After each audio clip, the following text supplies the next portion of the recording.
Selamat pagi, perkenalkan nama saya Renhard Sitio. Di sini saya akan menjelaskan tentang deskriptif statistik untuk memenuhi tugas 2 dari tugas statistik. Nah, di sini saya akan menjelaskan bagaimana cara menampilkan nilainya.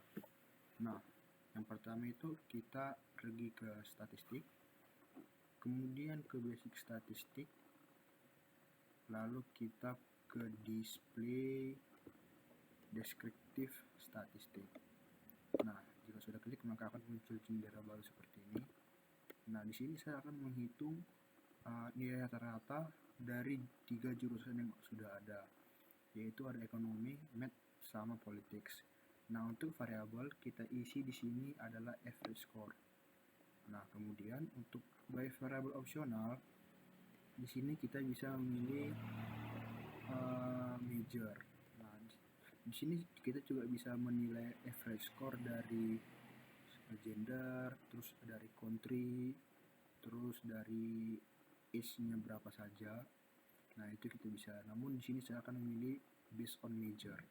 Nah, jika sudah klik graph dulu, kemudian centang untuk 3 kotak, yaitu histogram of data, individual value plot, kemudian ada block spot of data.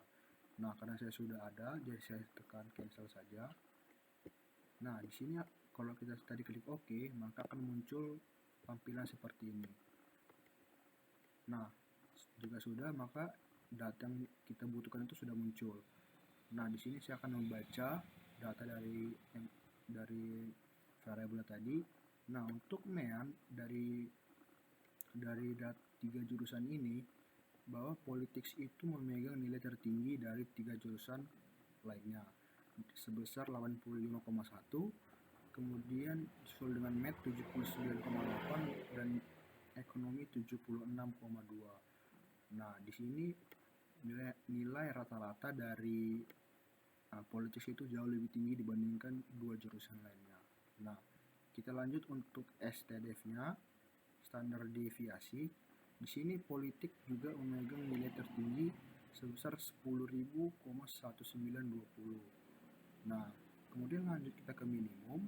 Minimum ini lagi-lagi politik memegang nilai terendah untuk nilai minimum sebesar 67. Kemudian ekonomi, kemudian math. Nah, di sini kita bisa melihat bahwa mungkin math merupakan pelajaran tersulit, makanya mendapat nilai tertinggi terendah. Kemudian untuk median, nilai tengah dari 3 jurusan ini, politics sebesar 87,5, disusul dengan math 79 dan ekonomi 78,5. Nah, di sini kita bisa lihat politics memegang nilai tertinggi dari average score-nya. Kemudian kita pergi ke maksimum.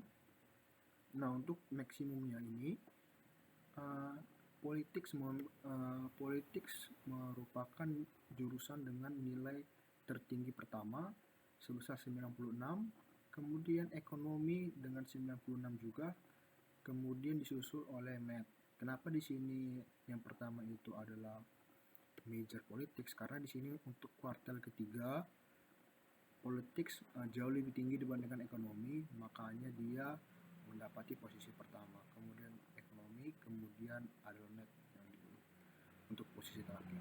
Nah, di sini kita bisa lihat histogramnya, frekuensi kenaikannya seperti ini.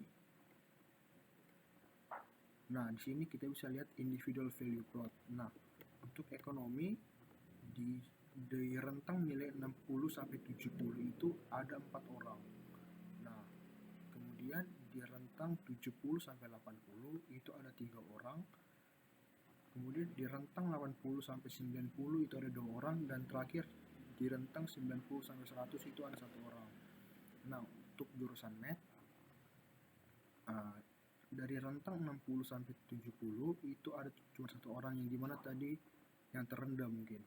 Kemudian dari nilai 70 sampai 80 itu ada sekitar 5 orang.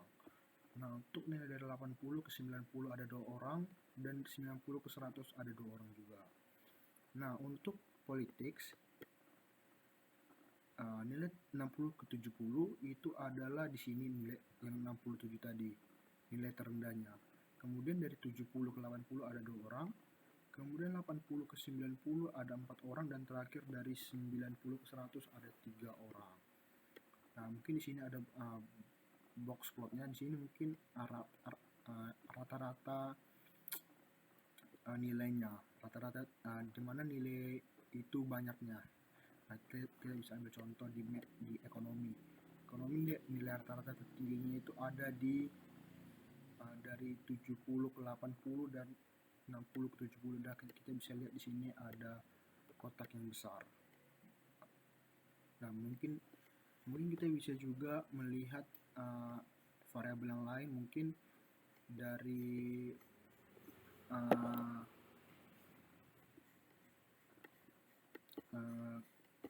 state-nya itu berapa SAT-nya, kemudian average score-nya itu dari gender mana saja. Nah, itu bisa kita cari sesuai dengan kebutuhan data kita. Mungkin sekian penjelasan dari saya, kurang lebihnya mohon maaf. Terima kasih dan selamat pagi.